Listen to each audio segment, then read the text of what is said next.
कहानी को पूरा समझने के लिए कहानी के पिछले दोनों भागों को ज़रूर देखें। उसका लिंक मैं आप लोगों को डिस्क्रिप्शन बॉक्स में दे दूंगी और साथ में कमेंट बॉक्स में पिन भी कर दूंगी, तो आप वहां से भी जाकर देख सकते हैं। सम्राट ने फ़ोन को साइलेंट करके दूर रख दिया, जैसे दुनिया से उसका रिश्ता अभी कुछ देर के लिए ख़त्म हो गया हो। इधर सिया प्लेट उठाकर बाहर रखने लगी तो अचानक उसके कदम रुक गए। उसने पीछे देखा। सम्राट उसकी साड़ी का पल्लू पकड़े बैठा था। वो उसे देख रहा था, आंखों में वही शरारत, वही प्यार। वो बोला, जो भी है सब सुबह हो जाएगा, नौकर रख देंगे, अभी कहीं नहीं जाना। सिया उसकी आंखों को देखती रह गई। उसमें इतना अपनापन, इतनी चाहत, इतना ठहराव था कि उसकी पलकें खुद ही झुक गई। वो धीरे धीरे वापस उसकी तरफ बढ़ी। सम्राट ने उसका हाथ पकड़ा, हल्का सा खींचा और अगले ही पल सिया उसके ऊपर आ गिरी। सम्राट ने उसे संभाल लिया। एक हाथ उसकी कमर पर, दूसरा उसके चेहरे तक आया।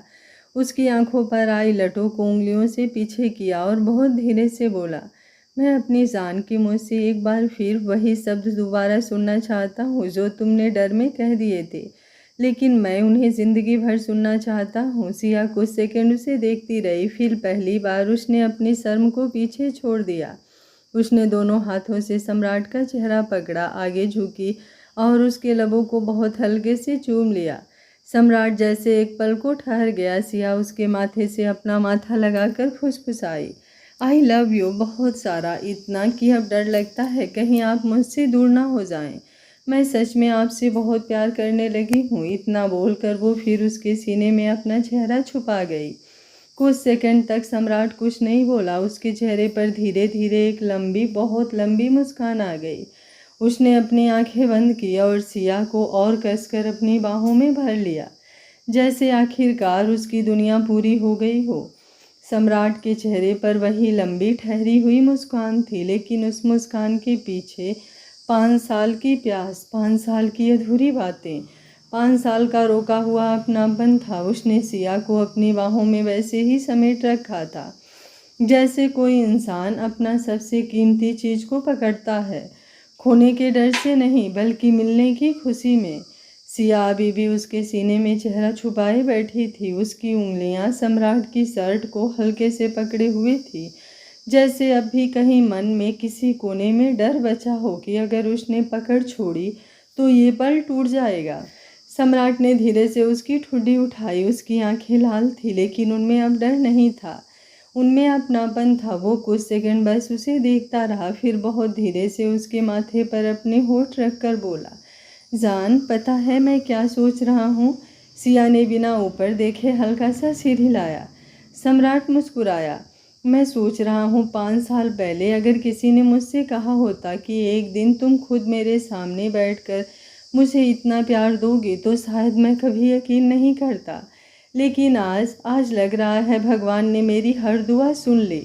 सिया की आंखें फिर भीग गई। उसने धीरे से कहा, आपको पता है मैं हमेशा सोचती थी कि प्यार शायद सिर्फ कहानियों में होता है, लेकिन आपने मुझे महसूस कराया कि प्यार वो होता है जिसमें इंसान सामने वाले को बदलना नहीं चाहता, बस उसे अपने पास रखना चाहता है। सम्राट ने उसके गाल पर उंगलियां फेरते हुए कहा, और मैं तुम्हें कभी बदलना भी नहीं चाहता, तुम जैसी हो वैसी ही मेरी हो। सिया हल्का सा मुस्कुराई, फिर उसने खुद आगे बढ़कर अपना चेहरा उसके कंधे में छुपा लिया। कमरे में धीमी रोशनी थी, मोमबत्तियां अभी जल रही थी, फूलों की खुशबू हवा में थी, लेकिन दोनों के लिए उस पल दुनिया में कुछ था ही नहीं। सम्राट ने उसे धीरे से और पास खींच लिया, उसके बालों में चेहरा छुपाते हुए बोला, इतना पास मत आओ। सिया हल्का सा पीछे हुई। क्यों? सम्राट ने मुस्कुराकर उसकी आंखों में देखते हुए कहा, क्योंकि तुम्हें देखकर मैं खुद को भी भूल जाता हूँ, बस लगता है यहीं रुक जाऊँ, तुम्हारी इन नशीली पलकों में डूब जाऊँ, तुम्हारे इन लबों को चूम लूँ। और वो आगे कुछ बोलता कि सिया ने उसके होठों पर अपनी उंगली रख दी। सिया की पलकें झुक गई। उसने धीरे से उसका हाथ पकड़ लिया। इस बार उसमें झिझक कम थी, अपनापन ज़्यादा। उसने शर्म से अपना सर झुकाते हुए कहा, ऐसा मत बोलिए, मुझ पर आपका पूरा हक है, मेरी सांसों पर भी सिर्फ आपका ही हक है, मेरा तो कुछ है ही नहीं। सम्राट ने उसके हाथ को अपने होठों से लगाया, फिर उसके माथे को, फिर उसकी बंद पलकों को चूम लिया। कोई जल्दबाजी नहीं थी, कोई अधूरापन नहीं था। बस दो लोग थे जो इतने लंबे समय बाद एक दूसरे तक पहुंच चुके थे कि अब शब्द कम पड़ रहे थे। सिया ने धीरे से उसकी तरफ एक नज़र देखा, फिर उसकी नज़रों में सम्राट के लिए बेइंतहा प्यार था। अभी भी सिया सम्राट के पास लेटी हुई थी और सम्राट के हाथ उसके कमर पर कसे हुए थे। सिया उसके गालों पर चूमते हुए बोली, सच बताऊं आपको, मुझे यकीन ही नहीं हो रहा है कि मेरी ज़िंदगी में आप इस कदर शामिल हुए हैं कि मुझे खुद का होश ही नहीं रहा। ये बोलते हुए सिया की आंखें नम हो गई थी और सम्राट के भी आंखों से आंसू आ गए।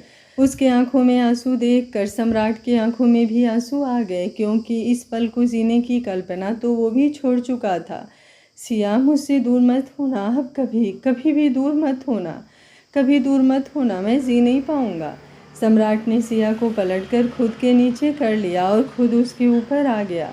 दोनों की आंखें नम थी। सिया की आंखों से आंसू उसके कोरों से होकर बहने लगे तो सम्राट के आंसू भी सिया के चेहरे पर गिरने लगे।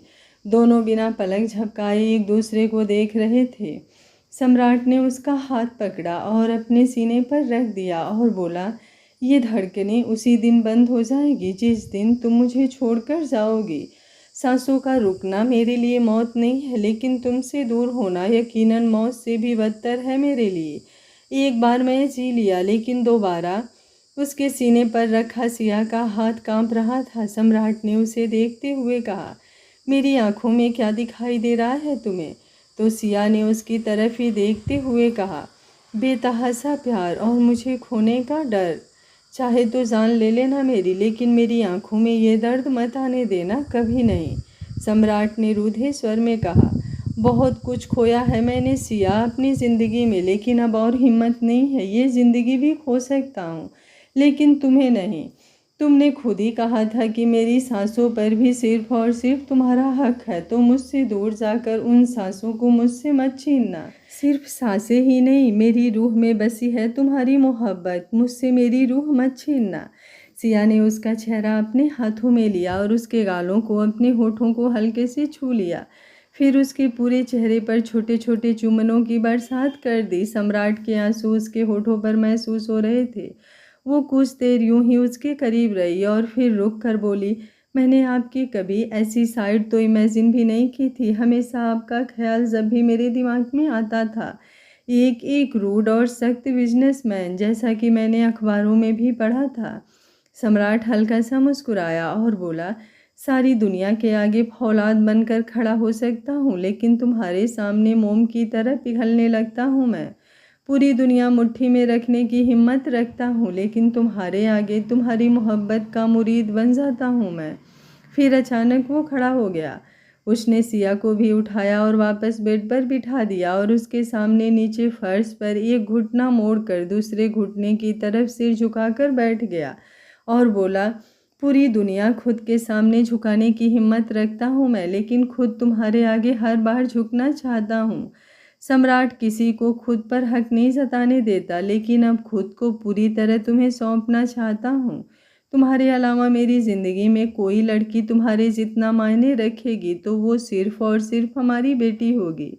उसकी बातें सुनते हुए सिया के चेहरे पर मुस्कान थी और आंखों से आंसू झरझर बह रहे थे, लेकिन शर्म से चेहरा झुका हुआ था।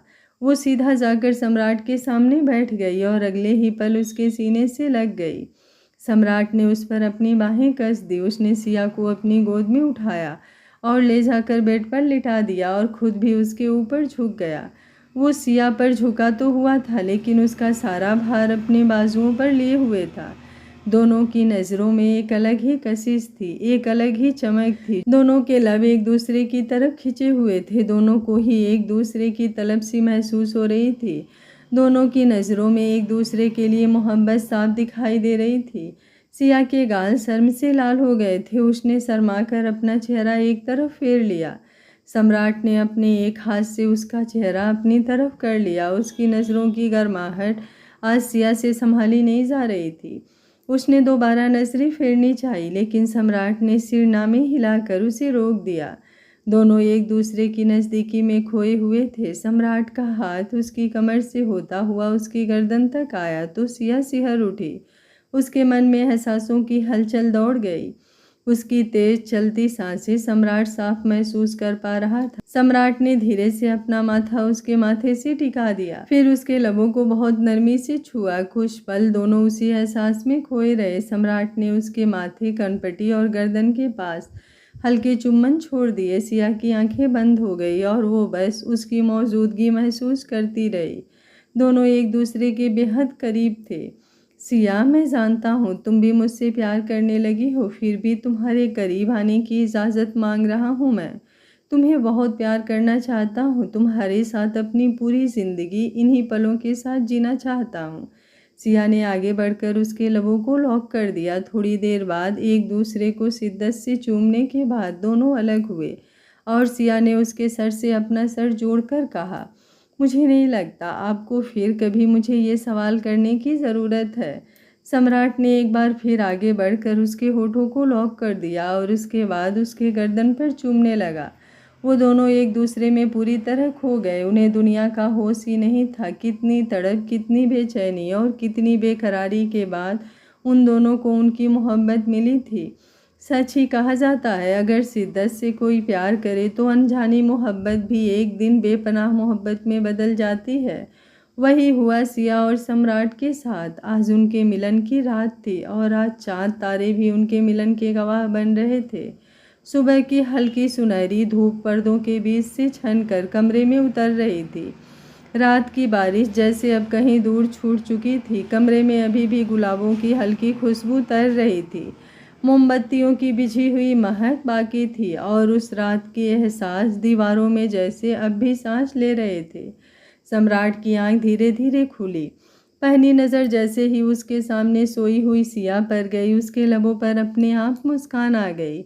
सिया उसकी बाहों में बिल्कुल सिमटी हुई थी। उसके चेहरे पर थकान साफ दिख रही थी। आंखों के नीचे हल्की सी लाली, बिखरे हुए लंबे बाल, माथे पर हल्का सा सिंदूर और चेहरों पर वही सुकून जैसे बहुत दिनों बाद उसने चैन की नींद ली हो।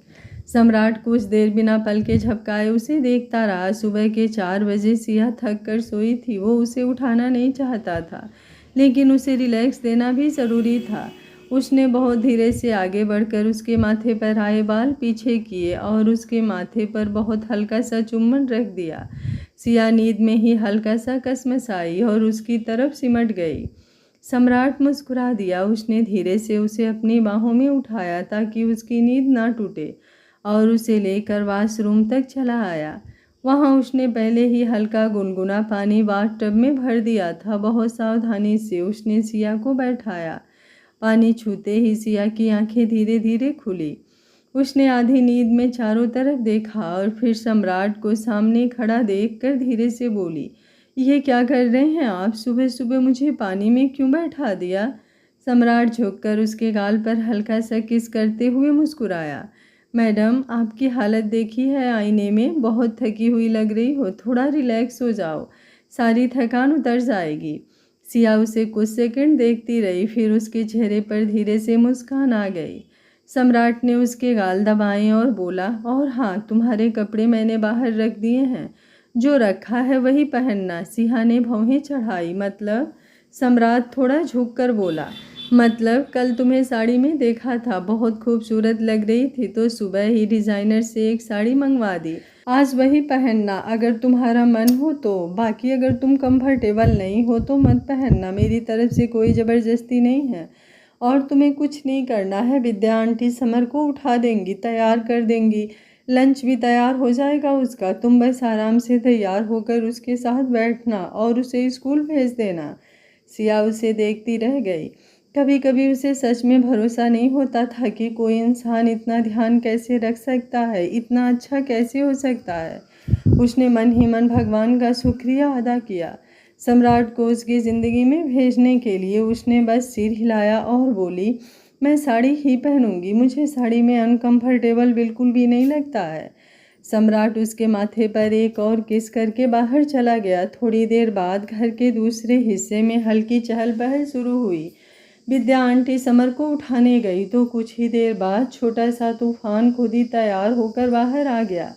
स्कूल का नाम सुनते ही उसकी नींद उड़ गई थी।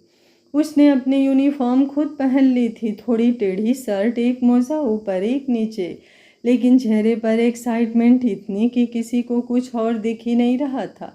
वो नीचे आया और विद्या आंटी से बोला, पापा कहाँ हैं? विद्या आंटी मुस्कुराई, सर तो जिम कर रहे हैं बेटा। बस फिर क्या था, समर भागता हुआ जिम एरिया में पहुंचा। अंदर सम्राट पुशअप्स कर रहा था। समर चुपचाप पीछे गया और सीधे उसकी पीठ पर चढ़कर बैठ गया। सम्राट एक सेकंड रुका, फिर बोला, अरे ये क्या हुआ? मेरे ऊपर इतना वजन क्यों लग रहा है? ऐसा लग रहा है कोई बड़ा शेर आकर बैठ गया। पीछे से समर खिलखिलाकर हंस पड़ा। सम्राट ने सामने लगे शीशे में उसका चेहरा देखा और उसके होठों पर मुस्कान आ गई। समर जल्दी से उतरकर सामने आ गया और दोनों हाथ कमर पर रख कर बोला, मेरा वज़न इतना ज़्यादा है कि मैं आपको शेर लग रहा हूँ? सम्राट तुरंत उठा, तौलिए से चेहरा पोंछा और अपने बॉडी के पसीने को पोंछा और उसे गोद में उठा लिया। अरे नहीं बाबा, मैं तो अपने बेटे को शेर बोल रहा था। जैसे शेर जंगल का राजा होता है ना, वैसे मेरा बेटा भी एक दिन इस शहर का राजा बनेगा, बिजनेस वर्ल्ड में नंबर 1, और अभी इस घर में नंबर 1 है। समर तुरंत खुश होकर उसके गले लग गया, फिर बोला, अगर मैं हल्का हूँ तो एक हाथ से उठाओ। सम्राट ने हंसते हुए सच में उसे एक हाथ से उठा लिया। समर जोर जोर से हंसने लगा। फिर उसने पूछा, पापा मम्मा कहाँ हैं? सम्राट ने नकली गंभीर चेहरा बनाया। अरे बेटा, तुम्हें पता नहीं, तुम्हारी मम्मा तैयार हो रही हैं। समर ने तुरंत आंखें बड़ी कर ली। सम्राट बोला, ये लड़कियां ना तैयार होने में बहुत टाइम लगाती हैं। समर तुरंत सिर हिलाने लगा, हाँ पापा, सच में मुझे भी लगता है गर्ल्स को बहुत टाइम लगता है तैयार होने में, पता नहीं क्यों। सम्राट हंसी रोकते हुए बोला, ठीक है, अभी मम्मा को बताता हूँ, तुम उनके बारे में क्या बोल रहे थे? समर तुरंत बोला, और मैं भी बताऊँगा, आपने पहले क्या बोला? दोनों बाप बेटे एक दूसरे को देखकर हंस पड़े। तभी पीछे से धीमी आवाज़ आई, अच्छा तो यहाँ मीटिंग चल रही है? दोनों मुड़े। सिया दरवाजे पर खड़ी थी, हल्की साड़ी, खुले बाल, चेहरे पर बिना ज़्यादा मेकअप के भी अलग चमक। सम्राट कुछ सेकंड उसे देखता रह गया। समर उसके कान के पास झुकते हुए बोला, पापा वैसे मम्मा सुंदर तो बहुत लग रही हैं। सम्राट के चेहरे पर आश्चर्यजनक भाव आ गए। समर तुरंत बोला, मम्मा हम कुछ नहीं बोल रहे थे, पापा बोल रहे थे लड़कियां बहुत टाइम लगाती हैं, और अब देखो उनकी नज़र नहीं हट रही है आपसे। सम्राट ने समर को घूर कर देखा। सिया ने हाथ बांध कर उसकी तरफ देखा। उसकी आंखों में हल्की शर्म थी, लेकिन अब उनमें पहले जैसी झिझक नहीं बची थी। उसने हल्का सा भौहें ऊपर करते हुए कहा, अच्छा तो ऐसा है। सम्राट उसके चेहरे को कुछ सेकंड देखता रहा, फिर आप बिना जल्दी किए धीरे धीरे उसके करीब आया। उसके कदमों में वही सुकून था जैसे अब उसे किसी चीज़ की जल्दी नहीं थी। वो थोड़ा झुक कर उसके कान के पास आया और बात बदलते हुए बहुत धीरे से बोला, बहुत खूबसूरत लग रही हो तुम। सिया की उंगलियां खुद ब खुद आपस में उलझ गईं। उसने उसकी तरफ देखने की कोशिश की, लेकिन जैसे ही नज़र मिली वो फिर नीचे देखने लगी। सम्राट मुस्कुरा दिया। उसने बहुत हल्के से उसके गाल को उंगली से छुआ और बोला, वैसे तुम्हें एक बात बताऊं? सिया ने बिना ऊपर देखे पूछा, क्या? सम्राट ने धीरे से कहा, जब तुम शर्माती हो ना बहुत खूबसूरत लगती हो। सिया ने तुरंत उसे देखा और फिर धीरे से बोली, सुबह सुबह आपको बस ये भी तो देख लिया करिए, आपका शैतान बेटा आसपास ही होता है। सम्राट हल्का सा हंस दिया। तभी पीछे से समर की आवाज़ आई, मम्मा आप लोग फिर शुरू हो गए। दोनों तुरंत उसकी तरफ देखने लगे। समर दोनों को ऐसे देख रहा था जैसे कोई बहुत बड़ी बात पकड़ ली हो। सिया तुरंत संभल गई और बोली, कुछ नहीं, तुम्हारे पापा को बस बातें बनानी होती है। समर तुरंत बोला, मुझे पता है पापा आपको हंसाते हैं। जब से आप पापा के पास आए हैं कितनी खुश खुश रहने लगी है मम्मा। कुछ पल के लिए माहौल शांत हो गया और सम्राट सिया के चेहरे की तरफ देखने लगा। माहौल भारी होने ही लगा था कि तभी सम्राट समर को अपनी गोद में उठाकर बोला, अच्छा अब इतने बड़े हो गए हो आप कि आपको सारी चीज़ें पता होने लगी हैं। समर ने गर्व से सिर हिलाया। सिया ने उसका हाथ पकड़ा और बोली, चलो मिस्टर शेर, स्कूल के लिए लेट हो जाएगा। समर जाने लगा, लेकिन 2 कदम बाद फिर मुड़ा और बोला, पापा आप नहीं आ रहे? सम्राट ने घड़ी देखी और फिर दोनों को देखते हुए बोला, आ रहा हूँ, लेकिन पहले थोड़ा फ्रेश हो जाऊँ, उसने सिया की तरफ देखकर कहा। तुम समर को टेबल पर बैठा कर आराम से नाश्ता करवाओ, मैं 10 मिनट में नहा कर आता हूँ, फिर मैं ही स्कूल छोड़ दूँगा। सिया ने सिर हिलाया और बोली, मैं आपका कपड़ा निकाल दिया है। सम्राट हंसते हुए ऊपर चला गया। इधर सिया समर को लेकर डाइनिंग टेबल पर आ गई। उसने प्लेट आगे की, समर बैठ गया, लेकिन खाने से ज़्यादा उसका ध्यान बातों में था। वो धीरे से बोला, मम्मा? सिया ने पूछा। हाँ। समर थोड़ा झुककर बोला, पापा आपको बहुत प्यार करते हैं ना? सिया के हाथ कुछ सेकंड रुक गए। उसने उसकी तरफ देखा। समर पूरी मासूमियत से बोला, जब भी पापा आपको देखते हैं ना, वो मुस्कुराते हैं। सिया कुछ पल चुप रही, फिर उसने उसके सिर पर हाथ फेरते हुए कहा, आप पापा से प्यार करते हो ना? समर ने हाँ में अपना सर हिला दिया। और पापा भी आपसे बहुत प्यार करते हैं ना बच्चा? फिर समर ने हाँ में अपना सर दोबारा हिला दिया। तो सिया उसके सर पर हाथ रखते हुए बोली, जब बच्चों के पास मम्मा और पापा दोनों होते हैं ना, तो बच्चे बहुत खुश होते हैं। वैसे ही जब पापा के पास मम्मा और मम्मा के पास पापा होते हैं तो फैमिली पूरी हो जाती है, और जब फैमिली पूरी हो जाती है तो सब लोग खुश होते हैं और एक दूसरे से बहुत प्यार करते हैं। समर बोला, तो आप भी करते हो? सिया मुस्कुराई, उसके चेहरे पर हल्की लाली उतर आई। उसने धीरे से कहा, हाँ। समर ने खुश होकर ताली बजा दी। मुझे पता था। तभी ऊपर से सम्राट तैयार होकर वापस नीचे आया। बाल हल्के गीले थे, घड़ी पहन रहा था। नीचे आते ही उसकी नज़र दोनों पर गई। उसने देखा सिया समर की प्लेट में पराठा तोड़ रही थी और समर कुछ बोल बोल कर उसे हंसा रहा था। सम्राट वहीं सीढ़ियों पर 2 सेकंड रुक गया। उसके चेहरे पर एक लंबी मुस्कान आ गई। उसने कभी नहीं सोचा था कि सुबह ही इतनी शांत भी हो सकती है। ना कोई खालीपन, ना कोई इंतज़ार, बस घर की आवाज़ें, अपने लोग, छोटी छोटी बातें। वो नीचे आया। समर तुरंत बोला, पापा जल्दी बैठो। सम्राट कुर्सी खींचकर बैठ गया, फिर बहुत सामान्य तरीके से सिया की तरफ देखकर बोला, वैसे? सिया ने देखा। वो बोला, आज टाई किसने ठीक की? समर तुरंत बोला, मम्मा ने। मैंने खुद पहनी थी। सम्राट मुस्कुराया और बोला, वरना मेरे बेटे का दूसरा दिन और टाई देखकर स्कूल वाले वापस भेज देते। समर ने तुरंत मुंह फुला लिया। पापा! सम्राट हंस पड़ा और उसे अपने पास खींच लिया। फिर उसने एक नज़र सिया पर डाली। सिया भी उसे ही देख रही थी।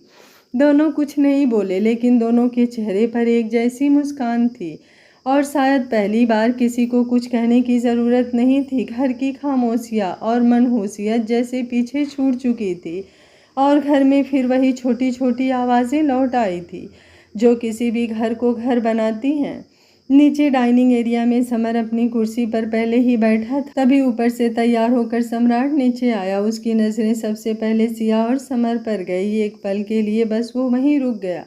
उसे देखकर लगता ही नहीं था कि यही घर कुछ दिन पहले कितना खाली था। वो धीरे धीरे नीचे आया और तभी उसकी जेब में रखा फ़ोन बज उठा। उसने फ़ोन निकाला। स्क्रीन पर नाम देखकर उसके चेहरे पर हल्की मुस्कान आई, मामू। उसने तुरंत कॉल उठाई।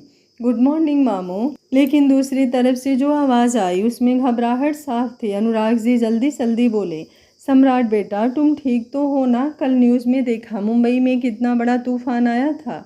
पूरी रात तुम्हारा फ़ोन नहीं लगा, हम लोग बहुत घबरा गए थे बेटा।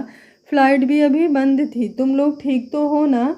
सम्राट की आंखें नरम हो गई। उसने तुरंत बहुत शांति से कहा, मामू मैं बिल्कुल ठीक हूँ, सिया भी ठीक है और समर भी बिल्कुल ठीक है। अनुराग जी ने लंबी सांस ली, फिर बोले, हम लोग रात भर सो नहीं पाए बेटा। तभी उधर हलचल हुई और अगले ही पल फ़ोन पर दूसरी आवाज़ आई। सम्राट! नीलिमा जी की आवाज़ काँप रही थी।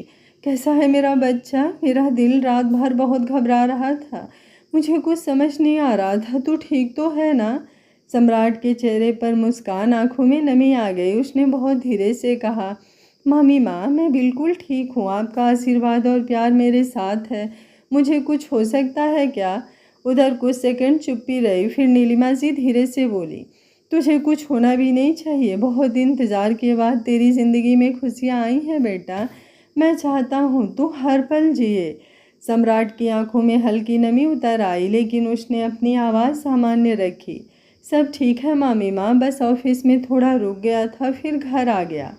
उसने जानबूझकर चोट और रास्ते वाली बात छुपा ली। फिर हल्का मुस्कुराकर बोला, आई मिस यू मामी माँ। उधर से हल्की हंसी और आंसुओं वाली आवाज़ साथ आई, आई मिस यू टू मेरा बच्चा। फिर उन्होंने पूछा, और मेरा पोता कैसा है, ज़्यादा शैतानी तो नहीं करता?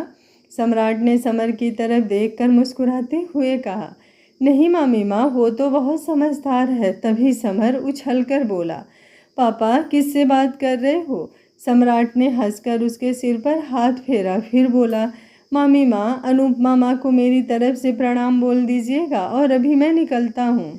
समर के स्कूल के लिए लेट हो जाएगा। कॉल कट हो गई। कुछ पल सम्राट वहीं खड़ा रहा। फिर सिया उसके पास आई और धीरे से पूछने लगी, सब ठीक है? सम्राट मुस्कुराकर बोला, कल न्यूज़ देखकर सब लोग परेशान हो गए थे, बस वही। सिया ने हल्का सिर हिला दिया। फिर सम्राट समर का बैग लेकर बाहर गेट की तरफ बढ़ा। समर आगे आगे दौड़ रहा था। सिया भी उनके पीछे चली आई। समर गाड़ी तक पहुंचकर अंदर बैठ गया। तभी सम्राट धीरे से वापस मुड़ा और सिया के पास आ गया। वो उसके बिल्कुल करीब आकर धीरे से बोला, वैसे तुम ठीक हो ना? सिया ने उसकी तरफ देखा। सम्राट थोड़ा मुस्कुराया और धीरे से बोला, मैंने कल रात तुम्हें ज़्यादा परेशान तो नहीं कर दिया? सिया का चेहरा तुरंत लाल हो गया। उसने नज़रें नीचे कर ली, बहुत धीरे से बोली, नहीं बिल्कुल नहीं। सम्राट और करीब आया। फिर इतनी शर्म क्यों आ रही है? सिया ने और नज़रें झुका ली। आप ऐसी बातें मत किया कीजिए। क्यों? उसने मुस्कुराकर उसे छेड़ते हुए पूछा। सिया धीरे से बोली, मुझे शर्म आती है। सम्राट उसके जवाब पर मुस्कुरा दिया। तभी समर अचानक गाड़ी से उतरकर भागता हुआ आया। वो सीधे सिया के पास पहुंचा, उसके गाल पर किस करके उससे लिपट गया। सिया मुस्कुराई और झुककर उसके गाल पर प्यार से किस कर दी। तभी समर बहुत मासूमियत से बोला, मम्मा पापा भी तो ऑफिस जा रहे हैं, उनको भी किस करो। सिया एकदम रुक गई। उसने धीरे से सम्राट की तरफ देखा। सम्राट हाथ बांधे खड़ा था और उसके चेहरे पर वही शरारती मुस्कान थी, जैसे कह रहा हो, अब तो बेटे की बात माननी पड़ेगी। सिया ने चारों तरफ देखा, फिर धीरे धीरे उसके पास आई और बहुत झिझकते हुए उसके गाल पर हल्का सा चुम्बन रख दिया। सम्राट कुछ सेकंड उसे देखता रहा, फिर बहुत धीरे से बोला, अब ऑफिस जाने का मन नहीं कर रहा? और समर जोर से हंस पड़ा। खुशियों के दिन कब पंख लगाकर उड़ जाते हैं, शायद किसी को पता नहीं चलता। जिन पलों के लिए लोग सालों इंतज़ार करते हैं, जब वही पल ज़िंदगी में उतरते हैं तो वक्त जैसे अपनी रफ्तार बढ़ा देता है। ऐसा ही कुछ इन 6 महीनों में हुआ। देखते ही देखते दिन हफ्तों में और हफ्ते महीनों में बदल गए और इन महीनों में बहुत कुछ बदल गया था। इस घर की दीवारों में अब सिर्फ सन्नाटा नहीं था। अब यहाँ सुबह समर की आवाज़ गूंजती थी, दोपहर में सिया की हंसी और रात में सम्राट के लौटने का इंतज़ार। अब घर घर लगने लगा था। सम्राट का जीवन, जो कभी सिर्फ काम और जिम्मेदारियों में सिमट गया था, अब उसमें लौटकर रंग आ गए थे। ऑफिस से लौटते ही उसका पहला सवाल अब फाइलों का नहीं होता, समर कहाँ है, और दूसरा, सिया ने खाना खाया। सिया भी अब पहले जैसी संकोची और अपने अंदर सिमटी हुई नहीं रही थी। धीरे धीरे उसने इस घर को अपना बना लिया था। सम्राट की पसंद याद रखना, उसने लौटने का इंतज़ार करना, उसकी थकान चेहरे से पढ़ लेना, और सम्राट भी अब बिना कुछ कहे उसकी छोटी छोटी ज़रूरतें समझने लगा था। कभी शाम को बिना बताए उसकी पसंद की मिठाई लेकर आ जाना, कभी अचानक काम छोड़कर जल्दी घर आ जाना। उनके बीच अब प्यार शब्दों से कम और आदतों से ज़्यादा निकलने लगा था। और इन सब के बीच समर, वो तो जैसे इन दोनों की दुनिया का सबसे चमकता हिस्सा था। स्कूल में भी उसने बहुत अच्छा करना शुरू कर दिया था। हर महीने पेरेंट्स मीटिंग में जब सम्राट और सिया साथ जाते तो दोनों के चेहरे देखने लायक होते। टीचर हमेशा मुस्कुराते हुए कहती, समर बहुत अच्छा बच्चा है, बहुत समझदार है, बहुत संस्कारी है। हाँ, थोड़ी बहुत शरारत करता है, लेकिन उतनी ही जितनी इसकी उम्र में होनी चाहिए। लेकिन इसकी सबसे अच्छी बात यह है कि ये दूसरों का ख्याल रखना जानता है। ये सुनकर सम्राट के चेहरे पर ऐसी मुस्कान आ जाती जैसे उसे दुनिया की सबसे बड़ी जीत मिल गई हो। और सिया, उसकी आंखें चमक उठती। पीटीएम से लौटते वक्त गाड़ी में सम्राट ने पीछे बैठकर समर को गोद में उठा लिया था और बोला था, मेरा बेटा तो मुझसे भी अच्छा निकला। और समर पूरी गंभीरता से बोला था, अच्छा तो होना पड़ेगा ना, मैं आपका बेटा जो हूँ। उस दिन सिया और सम्राट दोनों हंसते हंसते रह गए थे। धीरे धीरे 6 महीने बीत गए। मौसम बदले, आदतें बदली, लेकिन एक चीज़ नहीं बदली, इन तीनों का एक दूसरे के लिए प्यार। और आज का दिन खास था, बहुत खास, क्योंकि आज नीलिमा जी, अनुपमा जी और अनुराग जी हमेशा के लिए मुंबई आ रहे थे। उन्होंने लखनऊ का काम दूसरे को सौंप दिया था। अब उन्हें लगने लगा था कि सम्राट की ज़िंदगी में जो खालीपन था वो अब भर चुका है और अब उन्हें अपने बच्चे के साथ रहना चाहिए। सुबह से ही घर में तैयारियां चल रही थी। सम्राट खुद हर चीज़ देख रहा था। कभी गेस्ट रूम चेक करता, कभी किचन में जाकर मेन्यू देखता, कभी स्टाफ को निर्देश देता। विद्या आंटी हंसकर बोली भी थी, सर आप ऐसे घूम रहे हैं जैसे पहली बार मेहमान आ रहे हैं। सम्राट मुस्कुराकर बोला था, पहली बार नहीं, पहली बार मेरे अपने आ रहे हैं। उधर सिया भी सुबह से तैयारियों में लगी हुई थी। उसने खुद किचन में जाकर सब चीज़ें देखी, कौन सी मिठाई बनेगी, कौन सी सब्जी, अनुपमा जी को क्या पसंद है, नीलिमा जी क्या खाती हैं, सब ध्यान रखा। लेकिन पिछले कुछ दिनों से उसे खुद समझ नहीं आ रहा था कि उसे क्या हो रहा है। कभी बिना वजह थकान लगती, कभी खाने की खुशबू अच्छी नहीं लगती और कभी वही खुशबू अजीब स्मेल करने लगती। उसने ज़्यादा ध्यान नहीं दिया, सोचा काम की वजह से होगा। वो नीचे खड़ी डाइनिंग सेट करवा ही रही थी कि अचानक उसके चेहरे का रंग थोड़ा बदल गया। उसने एक पल आंखें बंद की। विद्या आंटी ने पूछा, क्या हुआ बेटा? सिया तुरंत बोली, कुछ नहीं आंटी। लेकिन अगले ही पल उसने अपना हाथ अपने मुंह पर रखा और जल्दी से मुड़कर ऊपर अपने कमरे की तरफ चली गई। उसकी चाल में जल्दी थी। नीचे खड़ा सम्राट उसे देखकर रुक गया। उसने पहले सोचा शायद कुछ काम होगा, लेकिन अगले ही पल उसके चेहरे पर चिंता उतर आई। वो तुरंत उसके पीछे ऊपर गया। कमरे में पहुंचकर देखा बाथरूम का दरवाज़ा आधा खुला था। सिया वॉश बेसिन के पास खड़ी थी और वोमिट कर रही थी। सम्राट का चेहरा तुरंत बदल गया। वो जल्दी से अंदर गया और उसके पास खड़ा होकर उसकी पीठ को रब करने लगा। बिना कुछ पूछे उसने उसके बाल पीछे किए और वो धीरे से उसके कंधे पर हाथ रखा। उसकी आवाज़ में घबराहट थी, लेकिन उसने छुपाई। सिया, क्या हुआ? सब ठीक है ना जान? सिया ने पानी से मुंह धोया। वो खुद भी थोड़ा हैरान लग रही थी। उसने सिर हिलाकर कहा, शायद कुछ गलत खा लिया होगा। सम्राट कुछ नहीं बोला, बस उसे कुछ सेकंड देखता रहा। फिर उसने धीरे से उसका माथा छुआ। उसके चेहरे पर चिंता थी, लेकिन कहीं बहुत अंदर एक सवाल भी था जिसे उसने अभी शब्द नहीं दिए। उसने बस उसका हाथ पकड़ा और धीरे से बोला, चलो बैठते हैं। और कमरे की खिड़की से आती हवा में जैसे कोई नया मौसम बहुत धीरे से दस्तक देने लगा। आज का पार्ट आप लोगों को कैसा लगा? कमेंट बॉक्स में अपनी राय ज़रूर दीजिएगा। और कहानी अच्छी लग रही हो तो वीडियो को लाइक, शेयर एंड चैनल को सब्सक्राइब कर लीजिएगा। Thank you for watching. मिलते हैं कहानी के अगले भाग में। तब तक स्वस्थ रहिए, मस्त रहिए, अपना ख्याल रखते रहिए।